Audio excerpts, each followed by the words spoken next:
A Centreamèrica, les conseqüències del coronavirus es despleguen igualment en nombrosos àmbits. La decisió del govern nicaragüenc de no adoptar mesures contundents contra la pandèmia ha dut el veí del sud, Costa Rica, a tancar la frontera als camioners nicaragüencs. Nicaragua ha respost amb la mateixa prohibició i a banda i banda del pas fronterer de Penyes Blanques s'acumulen quilòmetres i quilòmetres de cues de camions. Un bloqueig que amenaça la cadena de subministrament a Centreamèrica. Centenars de camions fan cua a la frontera entre Nicaragua i Costa Rica.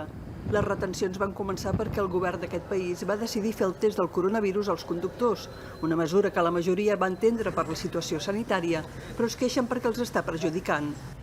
Estamos de acuerdo con el examen que nos han estado haciendo, con el asunto de la prueba del COVID.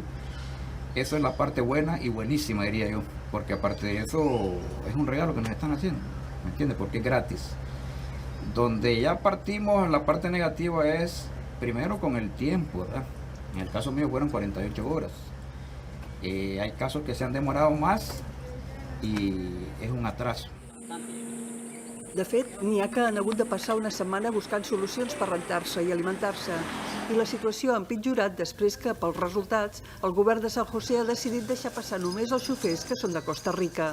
Se detectaron aproximadamente un total de 50 transportistas positivos con el COVID-19. Entonces, en razón de eso, el país ha adoptado nuevas medidas para regular el ingreso y blindarnos y poder mantener o garantizar que la salud a todos los costarricenses sea la óptima. En contrapartida, el govern nicaragüenc ha suspès el trànsit de camions cap a Costa Rica.